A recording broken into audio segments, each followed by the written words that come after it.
Good morning, everyone. Welcome to the Wednesday Morning Roundtable. My name is Tom Minicucci. I'm a member of the advisory committee for the Roundtable, and we have a special guest with us today.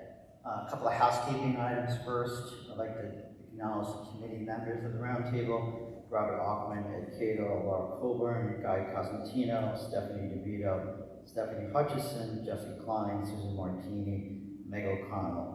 So that's the steering committee for the Roundtable. This is also being recorded, so you can access this at any time later on the YouTube or the Facebook Roundtable. Roundtable for Facebook. We have special thanks to our sponsors, Tompkins Trust, Wegmans, and the Allen family. So maybe some of you remember that about 2 years ago we introduced the newer director of the Cayuga County Veterans Service Agency, and she was deployed 2 years ago with COVID, and we've been without somebody for quite a while, for about 2 years. And we were lucky enough to find an extremely qualified individual, Kevin Slott. Kevin is the new director. He's a retired U.S. Army major with 24 years of service between the regular active Army as well as the traditional active Army National Guard. He grew up in the Mid-Hudson Valley, and following high school completed ROTC basic camp at Fort Knox, Kentucky. Graduated in commission from Marion Military Institute in Marion, Alabama, with an associate's degree in general studies. In 1987, he served as the Army National Guard from 87 to 89, while he completed a bachelor's degree in history at SUNY Albany. During his regular Army military career, he was deployed on operational missions to Saudi Arabia, Iraq, Kuwait, and Operation Desert Shield and Desert Storm in 1990 to 1991, and to Haiti for Operation Restore Democracy in 1994. Kevin moved to the Auburn area in 1996 as a regular Army advisor to the National Guard until at the Army in South Street, and then transitioned to full-time National Guard in Syracuse in 2000. Following the terrorist attacks on 9/11, he was a key planner of the deployment of several hundred soldiers to Ground Zero and to area security missions in the state's nuclear facilities, Air National Guard facilities, commercial airports, and critical mass transit locations. He was also a key operational planner and manager overseeing the first two major deployments of New York area National Guardsmen in support of Operation Enduring and Iraqi Freedom. He returned to work at Auburn Armory in 2006 as a senior full-time officer before retiring in 2011 as a major. Kevin also completed the Cayuga County Chamber of Commerce Leadership Cayuga just after retirement. His military awards and qualifications include Meritorious Service Medal, Army Commendation Medal, Army Achievement Medal, Combat Infantryman Badge, Ranger Tab, Airborne, and Air Assault badges. Upon retirement from the Army, he worked as a senior military service instructor at Cornell University, Army ROTC program in Ithaca. That included working at SUNY Cortland, Ithaca, and Elmira colleges. He became the enrollment and scholarship manager for the programs and continued instructor. In April of 2020, Kevin joined the New York Guard and deployed to the Capital District to assist the response to the COVID epidemic. He worked as an operational officer in the regional headquarters for 3 months. He was then assigned to Central New York, where he ultimately became an officer in charge overseeing New York military forces in northern New York, assisting in the operation of test sites, warehouse operations, airport screenings, and vaccination sites, spending 15 months in state active duty. He is currently a volunteer member as a lieutenant colonel. He started as the director of the Cayuga County Veterans Services in January of 2022. Kevin and his wife, Lindsay, who also served in the Army for 15 years, currently works for the YMCA. They live in Owasco and they have 2 children. Having experienced the last 2 years not being able to have this position filled, and some of the advisory committee members are here, they would know that we have really needed this position filled, and this is really an important thing to know. And I guess one of the missions we're all trying to do is to bring the veterans closer to the general community. And with Kevin's leadership, that's really leaps and bounds in the last 5 months that he's been here. So I would ask you all to give Kevin a round of applause and welcome him to the Wednesday morning round.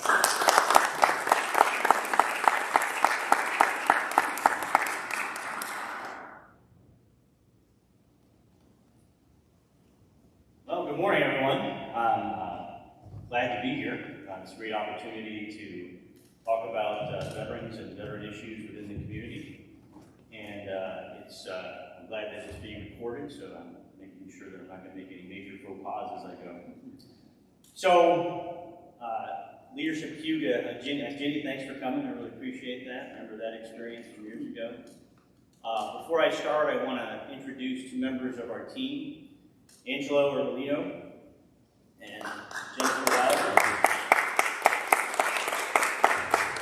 I will say this up front, that I get to stand up here and say things, but they're the ones doing a lot of work. So if people come into the office, and Jennifer, and they can both attest to this, but yesterday I had someone come in the afternoon and looking for burial and death benefits, and you haven't been to the office, but there's a DD-214 and a sticky note saying, here. So they take care of things, so that's awesome that they're able to be here this morning. So I'm going to start off with a poem, and this poem, I was introduced to it at SUNY Portland. We used it for our Veterans Day ceremony. I really appreciate SUNY Portland because they would do a Veterans Day ceremony every year. And it is attributed to Father Dennis Edward O'Brien, and he was in the Marines and then later became a priest. And I think you can look this up on the internet, you'll find different versions of it. I modified it just a little bit for some context. But the name of the poem is What is a Veteran? Some veterans bear visible signs of their service, a missing limb, a jagged scar, a certain look in the eye. Others may carry the evidence inside them, a pin holding a bone together, a piece of shrapnel in the leg, or perhaps another sort of inner steel, the soul's ally forged in the refinery of adversity. Except in parades, however, the men and women who have kept America safe wear no badge or emblem. You can't tell a veteran just by looking, so then we ask, what is a veteran? A veteran is the cop on the beat who spent 6 months in the Middle East sweating 2 gallons a day, making sure the armored personnel carriers didn't run out of fuel. A veteran is the barroom loudmouth, dumber than 5 wooden planks, whose overgrown frat boy behavior is outweighed 100 times in the cosmic scales by 4 hours of exquisite bravery near the 38th parallel. A veteran is the nurse who fought against futility and went to sleep sobbing every night in Da Nang. A veteran is the POW who went away one person and came back another. A veteran is the drill instructor who has never seen combat, but has saved countless lives by turning slouchy, no-account rednecks and punks into Marines, airmen, sailors, soldiers, and Coast Guardsmen, teaching them to watch each other's backs. A veteran is the parade-riding legionnaire who pins on his ribbons and medals with a prosthetic hand. A veteran is the career quartermaster who watched the ribbons and medals passing by.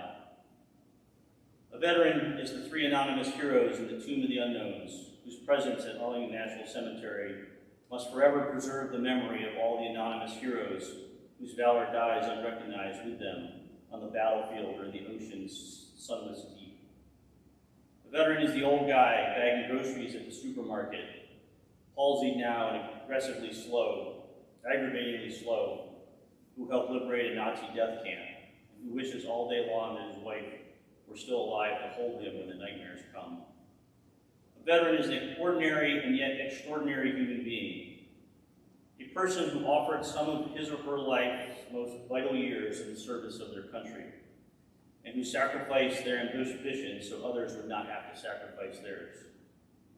A veteran is a soldier and a savior and a sword against the darkness. And he is nothing more than the finest, greatest testimony on behalf of the finest, greatest nation you've never known. So remember, each time that you see someone who has served our country, just lean over and say, thank you. That's all most people need. And in most cases, will need more than any medals they could have been awarded or were awarded. 2 little words that mean a lot. Thank you. So I use that poem as an introduction because, there are various technical definitions of a veteran, and we get into benefits, there's even more technical definitions. And essentially, a veteran is anyone who served, and we want to recognize that, and that's why we exist, to help those people to get benefits that they might be entitled to. So according to the census and VA statistics, there were about over 5,000 veterans in Cayuga County in 2020. So if each of those veterans has a significant other, 2 children, that comes out to around 20,000 who are part of the veteran family. And the 2020 census put Cayuga County's population at around 76,000. So I'm not really good at math, I'll be honest with you there. So that's about 1/4 of the population is tied to a veteran family in one form or another. That's a pretty significant amount. So the veteran community is a very eclectic group. We can age from late teens, so if you think of someone who just joined the military right out of high school, and that could mean that they're serving in the regular Army, or they could be in the regular service. Sorry, I'll keep saying Army, but I mean all services. Or they could be in the reserve component, National Guard or Reserves.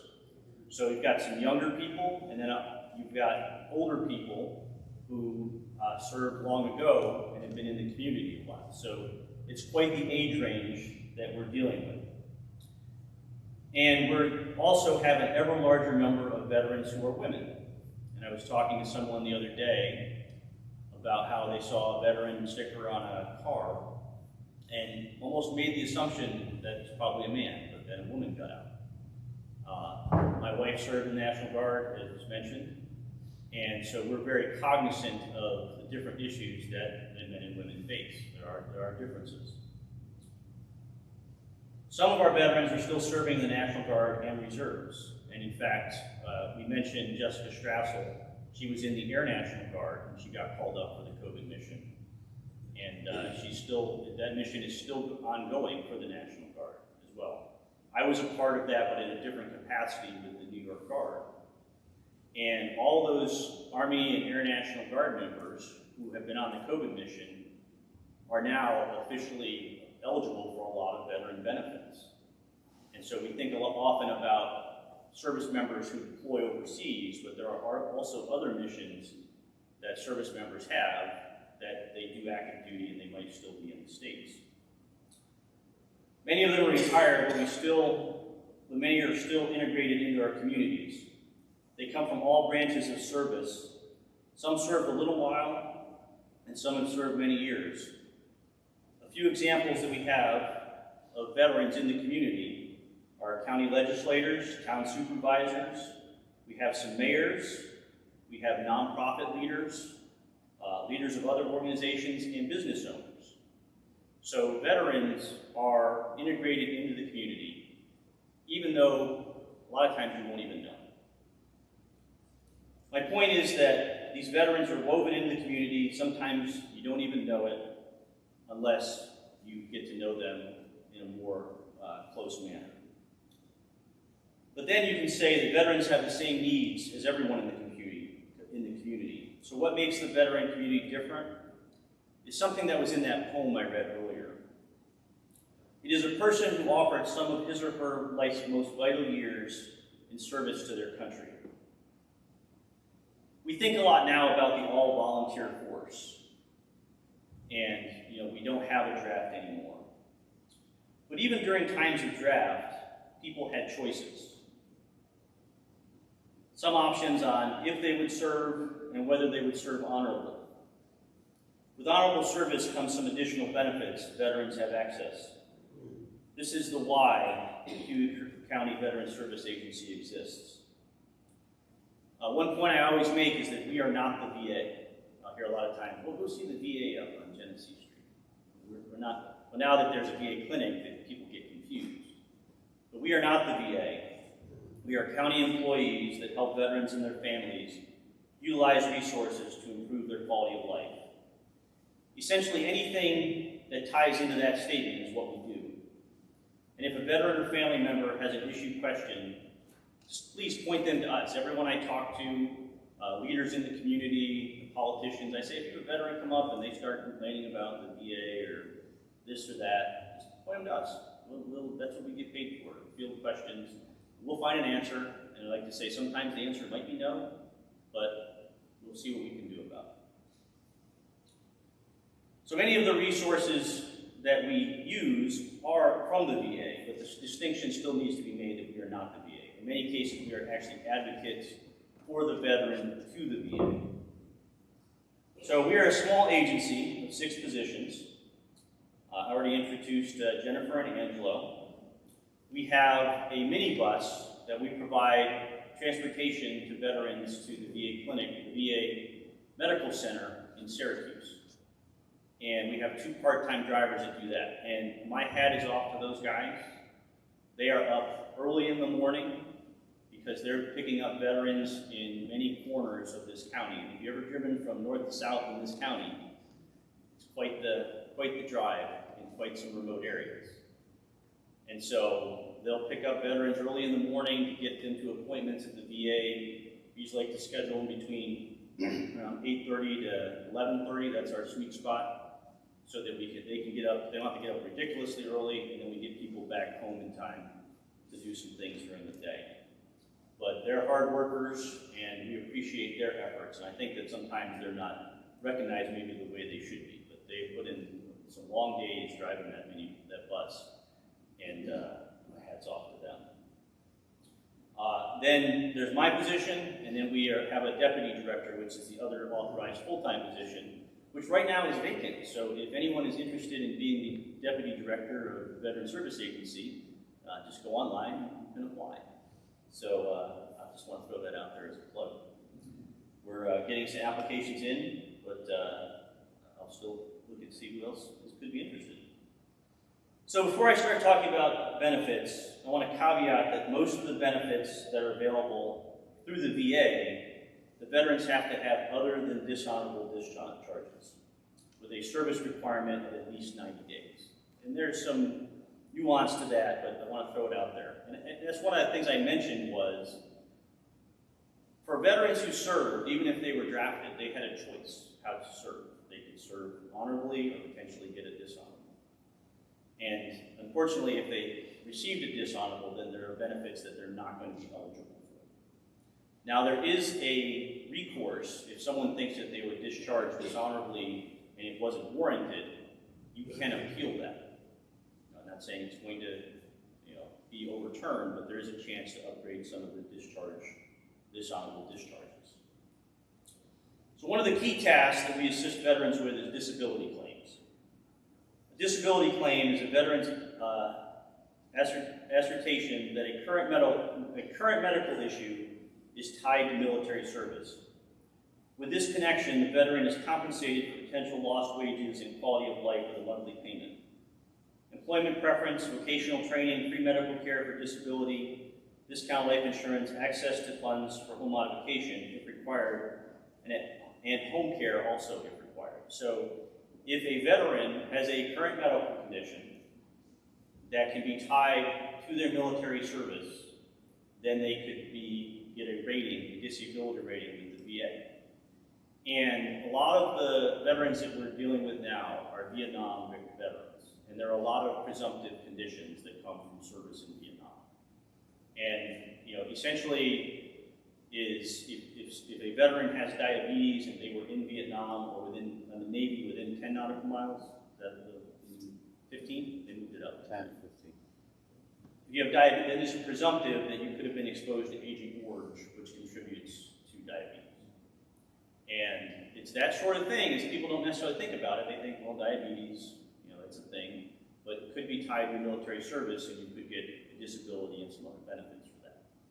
And there's a lot of other, I'm not going to go into all the details on that, but I just want to use that as an example of a condition that could be tied to military service, and then the benefit that comes with it.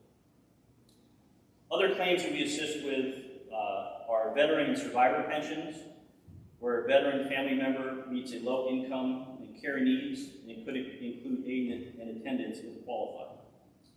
Now this one has I say, I've only been 4.5 months, but in the last couple weeks, I've been contacted by different people about 2 different veterans who could fall into this category. We have a veteran up in Throop, and I received a call, I guess it was Friday, from a friend, a neighbor of a veteran down in Summerhill, who are living in residences that are not the best, let's just say that. They're living on Social Security income, they've got financial issues, they need some assistance in keeping their residences inhabitable. And the pension is essentially something that could help them live a better life. And so as with the government and all things, it requires a good deal of paperwork, but in the end, it could really help out the veterans. And these are non-service connected. So essentially, if a veteran is over 65, meets a low income threshold, then we can put in for this pension based on income and assets, and it will at least bring them up to the poverty level in how they live, in their living conditions. So that's a benefit that not a lot of people know about. And if you're over 65 and you've served at least a couple years in the military during wartime service, a veteran could be eligible for that.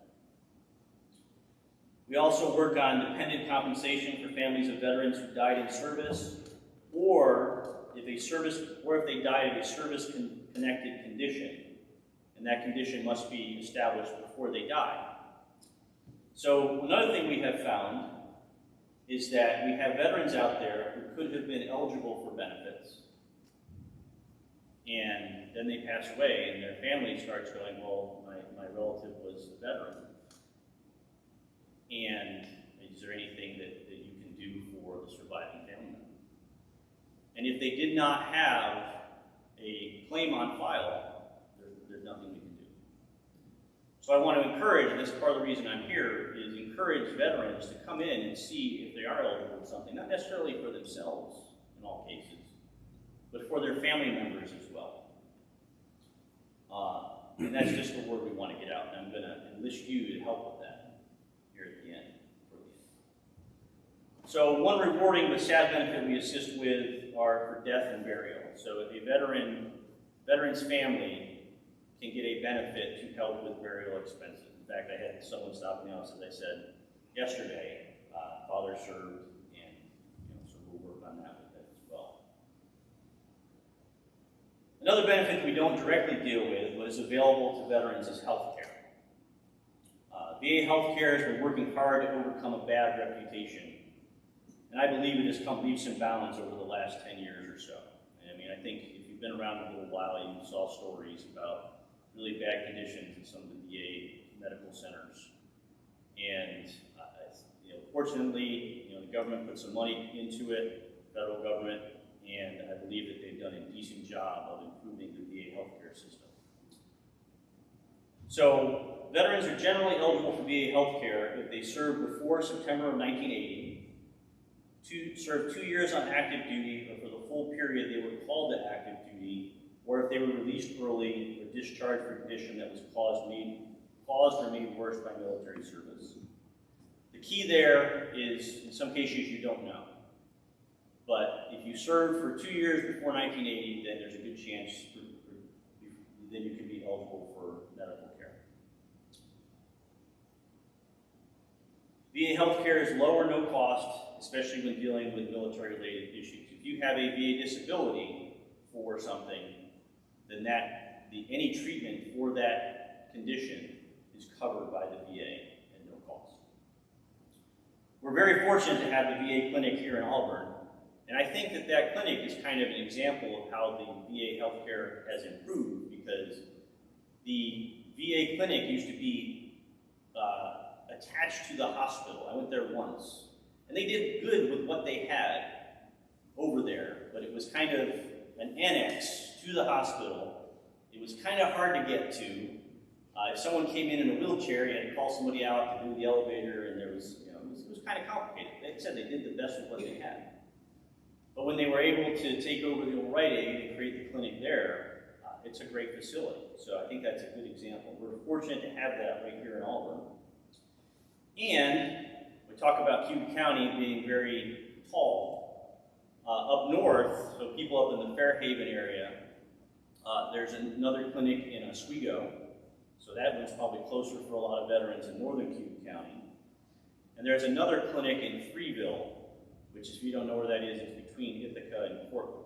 So down south, potentially veterans could go to those. So we're not parochial to the county in that respect. Whatever is the best, most convenient thing for the veterans, what we look out for. So these clinics essentially operate as primary care managers for the veterans' basic medical needs. And the specialized care is offered through the VA Medical Center in Syracuse, or through a network of community care providers. That is another place that the VA has done well to improve care for veterans by contracting with providers in local areas so that you don't always have to go to the medical center.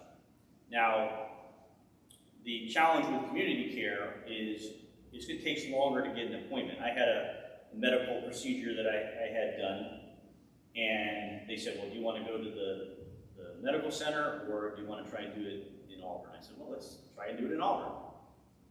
So it took a week or two to make the appointment, and so instead of having to go to the medical center, I had it done right here in Auburn at the hospital. So there are options for medical care. It just depends on your timeline and what you want to do. And I'd say that's another way that the VA has improved their medical care system. The community care also includes urgent and emergency care. So the hospital is part of that network. WellNow is part of that network as well. And the VA actually has a very good website, and you can look up a lot of this on your own and see where these different providers who have contracted with the VA are, and look that up. So I personally have been using VA healthcare for several years, and I've been generally pleased with it. I'm one of those guys who never went to the doctor before, and now as I get a little older, I go to the doctor a little bit more. And I told this story on Guy's Inside Government. He interviewed me a couple months ago now. And if we have some time at the end, I'll tell you about how I had a laser shot in my eye. But we'll see how we do on time at the end. Or you can watch it on Guy's Inside Government interview. There's no such thing as a perfect system, and I get frustrated sometimes. People will complain about just about anything, right? And so it's easy to complain about the VA. It's a convenient whipping post. But just like any bureaucracy, it's going to have its issues. It's a government agency. It's run by human beings. Human beings, are better. Have good days, bad days, all that kind of thing. But in my opinion, the VA has come light years in their healthcare system.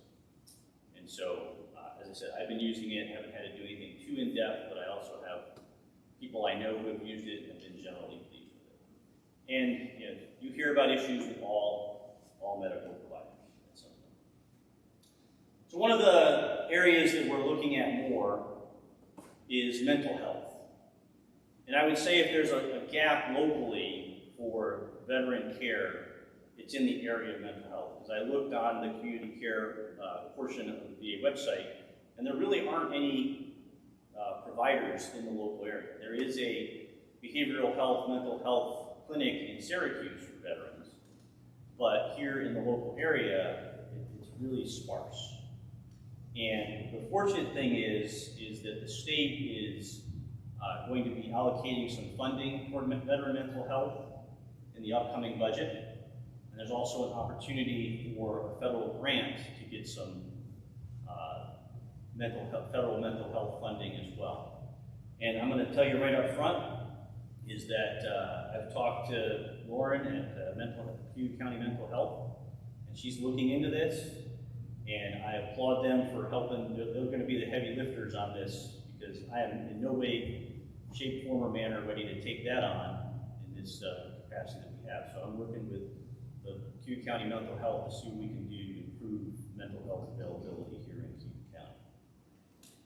One of the agencies we're working with in that result, or in that need, is Nick's Ride. One of the big themes of current mental health addiction care is peer mentors. And Nick Stride is, trying to come on board with that, and went to a presentation a couple weeks ago there. They've got a great facility, they've got some great people who have a lot of energy to try and get some things done. And I had a younger veteran who I ran into at Rite Aid. You just kind of run into people there in Alton, right? And I was talking to another veteran, and he overheard the conversation. He came over, and he actually took the initiative. He said he had been over Nick's ride, he had seen what they're doing, and he took the initiative to talk to them.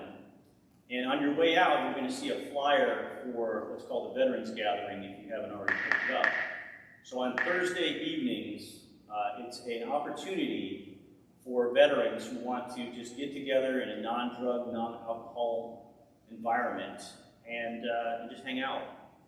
And I applaud that, because I see in many cases, there are a lot of veterans where they hang out has alcohol. And maybe that's not the right thing they need to be doing. Maybe they need to find another option to get away from that kind of substance to help themselves out. So those are really some of the biggest benefits that veterans could be eligible for. But we also work with veterans who contact us with questions like, how do I get my Home Depot discount? It was really interesting. We had this happen. This is a real story. Home Depot changed the way they do things. They wanted you to download their app on a smartphone and then go through a registration process. Well, I say we're dealing with veterans who are in their 80s, older. They don't even have a smartphone, right? And so we worked with them, and one of the things that is very helpful, I'm going to do another plug for one of our county agencies, is at the DMV, if you bring in your D214 separation document, you can get the word veteran put right on your driver's license. And that way, if you go somewhere and they offer a veteran discount and they ask for proof, if you have the driver's license, you have veteran right there on your license. That sort of thing. You don't have another type of V8. You're not going to carry around all the time. That's just a way of doing it. So we field all questions about major benefits, minor benefits. It's what we do. So as I said, I've been in this position for 4.5 months, so I don't have all the answers, but I'm getting pretty good at finding them. And with Angelo and Jennifer's help, we make it through the days. We have a steady flow of people coming through. And, but we're a small agency, so I'm going to enlist your help here. And anyone who's online, who stops in and wants to help, I'm going to put out this call. I'm also meeting with the American Legion commanders tonight. They have a monthly meeting, so I'm going to that. So if you did everyone pick up one of the flyers as they came in the door? I don't have one. If you don't, Angelo can get you one. But I want everybody to have one of those flyers. Anybody who doesn't have one? I think everybody does. Okay. Does everyone have I'll one? post this on our Facebook page if you want to print it out and get it. But on the front of that, it lists, essentially you can take that and you can take extras if you have a bulletin board somewhere where you can hang it. It talks about some of the things that we do, and it talks about our mission about helping veterans. And so I invite you to take those, post them around, and that way we get the word out a little bit more. But if you turn that over on the back, I've got a statement that says, be a battle buddy. And battle buddy is a term that the Army uses. I'm sure that each service has something similar to ensure that soldiers are looking out for each other. So what I'm asking is that for everyone to be a battle buddy for any veterans that you know. So if you go through that, I'm just going to go through it really quick. One of the first things I want veterans to know, or to do, or family members to know, is, do they know where a copy of their DD-214? It says, right on the form, it says, this is a very important document. Keep, do not lose. There should be neon signs saying that. We get so many calls about veterans who do not have a copy of their discharge paper. And we really can't do a lot until we get a copy of that discharge paper. And so if you talk to a veteran, do they know where their DD-214 is? And if they want to, another plug for a county agency, is they can take their DD-214 and go to the county clerk, and they will put it on file there, and it will be there forever. We have discharge paperwork going back to at least World War I, right? Probably. Some Yeah, World War there's some II. older ones in there. World War II. We can actually pull them up, this is one of the systems that's already digital in the clerk's office. And Sue's doing a great job with trying to digitize everything, as you might know. But this is one area that we, from our office on Genesee Street, we can actually pull up a copy of discharge paperwork if it's there. If it's not there, then you have to do additional paperwork to send into the VA to get a copy sent to you. They're usually pretty receptive, depending on how long ago the service was. But, you know, if it takes a couple days, that's still a couple days that could have been saved. So I implore veterans to make sure they know where a copy of their DD-214 is, put a copy on file with the county clerk, and then it will always be there no matter what, and you'll have access to it. Just put it with other important documents, marriage certificates, all that kind of thing. So if a veteran is not enrolled in VA healthcare, they can check to see if they're eligible. If you go online, or we can go online, we can check and see if that is a benefit that they could start utilizing. In fact, this gentleman right here is going to check into that at some point as well. If a veteran has a medical condition, current medical condition that can be tied to military service, then we can put in a claim for that. I'm not going to say it's always going to be connected, but you don't know until you ask, and there are benefits that come with that. If you already have, if a veteran already has a service-connected disability, you know, if things get worse, or there's some association between one condition and another, then that disability rating could be upgraded. I was at my church one night, and a young man walked in, and they were talking about TRICARE insurance, and I'm the resident military expert. And I said, well, what's this? And I said, well, you just need a copy of ID card, this and that. And then I noticed that he had part of his hand was missing. He had been in the Air Force, and he was loading an aircraft, and he was wearing a jacket, and the jacket got caught in the mechanism, and he was injured. And so he was out of the military with a disability retirement.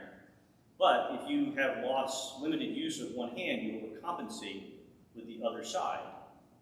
And so I said, come on in, and we can put you in and see if we can upgrade your disability. And so that's still in process. I'm not going to say this stuff happens overnight, but that's why time is kind of important, because it is a process that you have to go through. So if you know someone who has a condition and it's not getting any better, which it doesn't, then we potentially see if we could put in for an upgrade. I already talked about the pension. In general, if you know a veteran who's over 65, living under the poverty level, that is something that we put in for.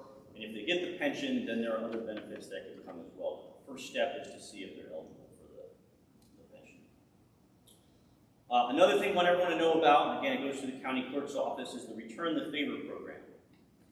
And that is a list of local businesses who have agreed to give a veteran discount. And there is a spreadsheet on the county clerk's office website that says these are the businesses that agree to give a discount. And I have to say, I'm trying to get out more, but I want to thank these businesses for doing this. And we all know I talked about Home Depot. I'm a big fan of Lowe's personally, and their discount program. It is a business decision. If Lowe's said tomorrow we're not going to do it anymore, I go, okay, that's good. That's your decision. So these smaller businesses that offer this discount, I just want to commend and thank you for that. And I'm trying to get around and visit some of them. There's a campground up in Fairhaven that offers a veteran discount. I'm not sure exactly, I can't remember exactly what it is, but I plan on going there at some point. So that's how I found out about it. I said, that place looks pretty nice. I'm going to spend a night or a weekend up there or something like that. But those businesses are listed there on the county website, and trying to get out more and thank them and see what we can do with them and for them. Another big benefit is veterans are eligible for a property tax exemption. There's different types. There's just for service, there's disability, combat service. And I think a lot of veterans I talk to are aware of that one. You just got to go to your local town or the city and show them the D214, and you can get a tax break on your property taxes. There are organizations like Team Red, White, and Blue. This is one that's relatively new, but it focuses on veteran wellness, and it's really an online organization. There's a chapter up in Syracuse, down in Ithaca, but my wife and I, mostly my wife, I'm going to say that, she's joined Team Red, White, and Blue just to be more active and see if we get something going with that, and have these other opportunities for veterans to do things in the community. As I said, the VA has a great website. You can go there, find out lots of information. You can sign up for a weekly newsletter. And we have a great website. I can't take credit for it because it was there. I think it was John Barbagallo who worked in our office, and he was very computer savvy. And a lot of good information on our website. And if you take the front side of the flyer that I gave you, there's a little QR code in the bottom right-hand corner. And if you have a smartphone, you don't even have to type in the web address. You can open up your camera, you can get the little yellow box, and then tap on it, and it'll take you right to our website where a lot of this information is. And as I say, if you hang these up and people go around and they can take a picture of those QR codes, then they can go right to our website and find out about us and potential benefits as well. So if anyone is interested in helping veterans, I'm trying to find more people who are interested, and I know that is a challenge everywhere we go. But one of the things that we can do potentially is have a little team of veterans that can go and help when we have a veteran in need. Whether that be just helping with paperwork, or we get a lot of calls for accessibility ramps, and I know there's other organizations that do that. We work in tandem, kind of what we're doing. I talked about the veteran up in Throop. He's got some plumbing issues, so we're trying to figure out the best way to help him take care of that as well. So if you're interested in volunteering and helping, I may not have something for you right now, but we'll see where we can fit people in. Part of the way I see myself in this position is I'm putting a puzzle together. Right? You've ever done a puzzle? You have a picture on the box, right? Well, I kind of have a picture, but it's kind of blurry right now. And I'm finding pieces, and I'm plugging pieces into the puzzle, and I'm building a picture of what the Veteran Service Agency does. And doing events like this, meeting different people, I find another piece, and then I plug it into that picture. The goal is to have a nice picture at the end. One of the things that we have is we have a veteran support fund that we can accept donations. We can support veterans in need, emergencies. Before I got here, I can't take any credit for this, last fall, winter, a veteran had their furnace go out. And so from this fund, we were able to give them essentially a loan so they could get a new furnace, and then they're paying back as they can. So we are helping veterans in a physical manner through that fund when they have a need. And we can also support other veteran causes, events, and things like that through that fund. So that's something that we manage as well.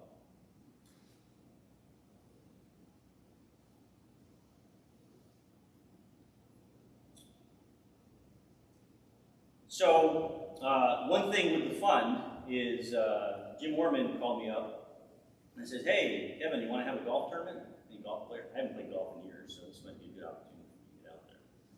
So we're working on putting together a golf tournament on the 24th of June down at the Wells College Golf Course. So you might be seeing a little bit more on that. We're interested in playing some golf and also help out our veteran support fund.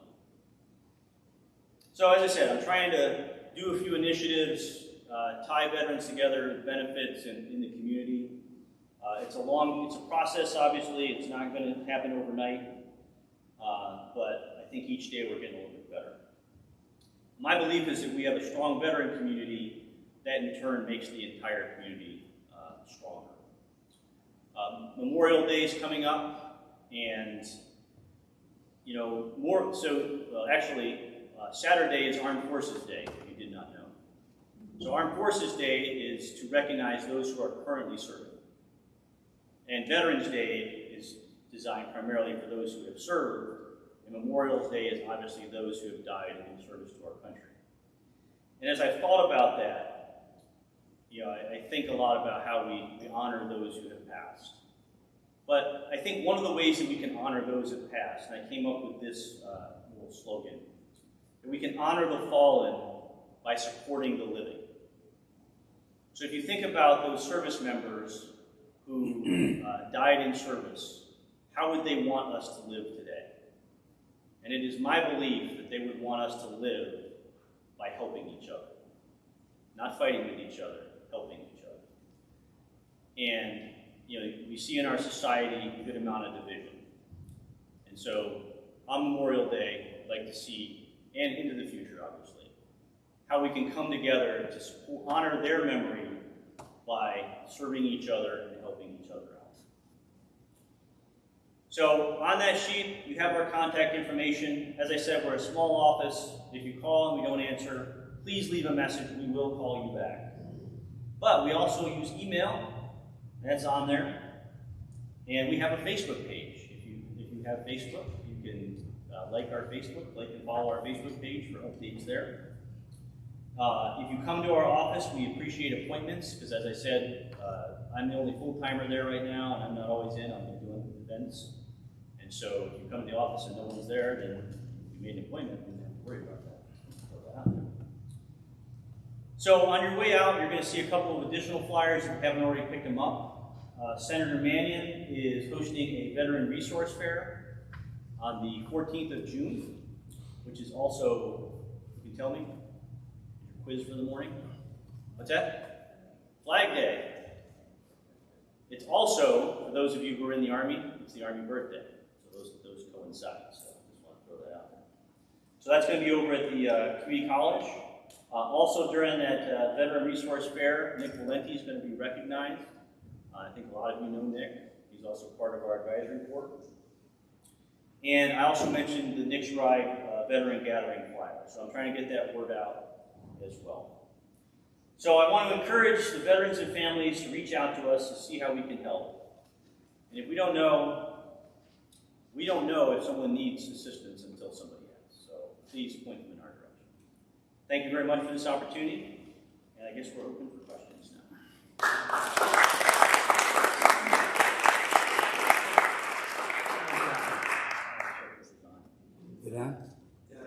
Can you hear it? No. Anyway, I'll just shout louder. Excellent job, Kevin. Thank you so much. Let's take some questions. Fire away. Good morning. My name is Timothy Donovan. I'm a longtime Auburn, Cayuga County homeless veterans advocate in many areas. And Kevin, thank you for your presentation, your service to the nation. I want to thank all veterans here attending today for their service to the nation. And one topic that wasn't discussed and is very important is the topic of stigma. The stigmatization or stigmatized. I'm talking about veterans here now. And it's a long-standing issue. Okay. Thank you. Can anybody hear me before? Okay, so thank you. Is this working? It is. Okay. Keep it close. You gotta keep it close. Yeah, I got it now. Okay, thank you. Just want to get my train of thought back.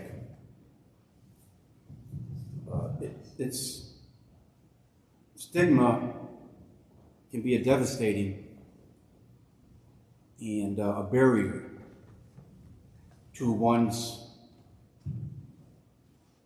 moving forward regarding alcohol substance abuse, mental health diagnoses. You mentioned about the Nick's Ride and the mental health services. I applaud you to approach Lauren Davis, and we need a behavioral program up here in Cayuga County. But we have a wonderful woman here, Mrs. Monica Salvage. She's a director coordinator, excuse me, of the Cayuga County Healing Community Studies. And her campaign, her staff is focused on the priority of educating and informing our community on the effects of stigma. She's done a wonderful job. And we made some headway, but we got a long way to go. And I'm on the Chapel House Board of Directors. I've been a long time volunteer at Chapel House. We have 6 beds dedicated to veterans at Chapel House. And I will visit there as their advocate. And they tell me what affects them most strongly and hurts them most importantly is being stigmatized. You know, as a veteran, it's alcohol substance abuse, mental health, as I said. So I think we as a society, it's a hard nut to crack. It's a hard wall to break down. But we all have to renew our efforts in assisting veterans in this area. And I truly lost my train of thought. Got the microphone. But I want to get, Kevin, I want to get your thoughts on it. Yep, I think I Your experience with stigmatization and how it affects veterans and how we can improve it in our community. I think I know where you're going with that. Actually, I actually stopped at Chapel House at a meeting there several weeks ago, learn about their services. And it is pride. Pride is a thing we human beings have. And sometimes we have to put aside our pride in order to get help. And I think that's what creates some of that stigma is, especially among some veterans, that they go, well, I'm a veteran, I don't need to do this, you know, I shouldn't have to do this kind of thing. But breaking down, veteran is a label that sometimes people put on themselves. And you can either rise to it or you can be impressed by it. And if you look at my flyer, one of the things I've come up with is what I call the veteran qualities. And I believe that as a veteran, you have experiences that many people don't have. And you can use those, you can either use those experiences to try and be better, or you can be kind of overwhelmed by those experiences. And that's where we have to find that balance of using that title of veteran. And the stigma, and remember though, always remember that veterans are a reflection of our society. And so we get our service members from our society who then go into service, and some people think that the service is just going to magically make people better. It doesn't always make people better. Sometimes you can have people who get worse. And so you have to take that into account. So using that term is challenging sometimes. But I think what we have to break down is pride of I need help. And the military service is actually trying to do a good job of that with providing some mental health while people are in service, and then they'll be better when they get out. Tom, you got something? Yeah. We've got about 7 minutes left. I'm not sure if you can hear me here. Can you hear me now? Okay, about 7 minutes left. I'm going to take like 1 or 2 more quick questions, and then I'd like to make a little bit of statement about the weekend of enduring gratitude. We have some of the members here, and it's kind of an important event that everybody should be known. So, a couple of questions. Anybody else? Dave. That was not a question, but it was a statement. I don't Huh? It comes out on the video better. know. All right, thank you. Just a comment. Just how lucky we are to have Kevin here. I knew Kevin when I was sheriff of the Armory. And when I heard, as chairman of the Ledge now, when I heard that he was applying for our job, our open position job, I was so delighted and so pleased. Just to let everyone know that every time I go and make a speech somewhere in this county, they say how lucky we are to take Kevin away from Cornell. You've heard his resume, it's outstanding. Welcome here, Kev. You'll always be welcome here. I'm glad you moved here, you moved there, and I know you're going to do a great job. So thank you very much. Thank you. By the way, Dave is the chair of the advisory committee and has been steering us for the last 2 years before you came. Any other questions? All right, let me make a couple of statements. On Friday night, or excuse me, Friday morning, we gathered at the Armory for the Enduring Gratitude trip to DC.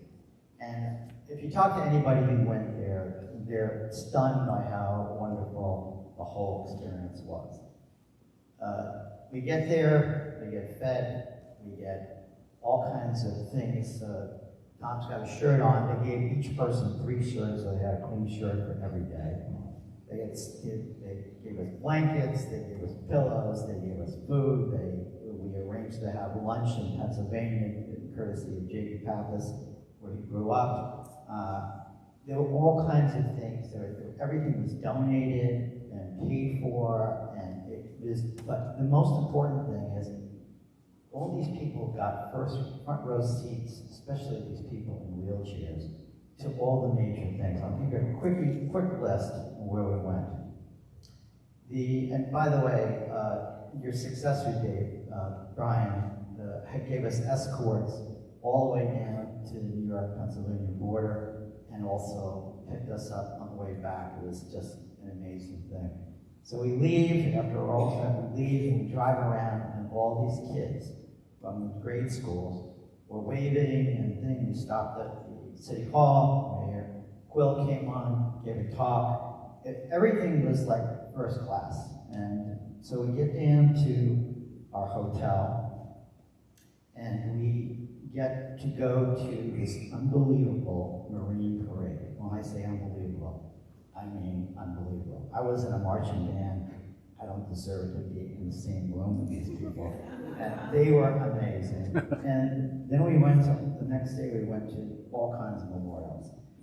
The Vietnam, the Korean, World War II, Navy, Air Force, Marine, Army, Arlington National Cemetery, and the Cosentino Florist donated, we laid a wreath on Auburn, I believe it's 2 admirals, father, son, hope I have that right. But the major thing was the kindness and of the individuals who were caring for him. I think it was about a 50-50 participants versus staff. We had 4 nurses, 4 EMTs, and maybe a couple of dozen people supporting things. Every time we stopped, the staff would come on board, carry anybody who was in a wheelchair out to a wheelchair. All smiles. Nothing was depressing. It was all kindness and wonderful. Probably going to get a little emotional here, but it was just wonderful. Tom Crawford's here. His son and daughter-in-law were 2 of those people, and I saw them with smiles. They were entertaining us, but and everybody was positive. And when we stopped at a particular thing, all the wheelchairs were front row. They arranged so everybody could see, and we were like the changing of the guard. They're all in front. We had a 90-something-year-old Marine female who received the flag after they did the flag folding ceremony. It was just whatever. It was wonderful. So check it out on Facebook. And I think that's about all I have to say. I'm probably messing something up, but anyway, I want to thank you all. It's almost 9 o'clock. I want to thank you all for coming. I guess the one theme here is, let's see if we can get the general public more affiliated and connected to the veteran community. And that's all I have to say. So thank you for coming. It for the season. So again, thank you, Kevin. Thank you. Thank the whole staff, and that's it. Signing off.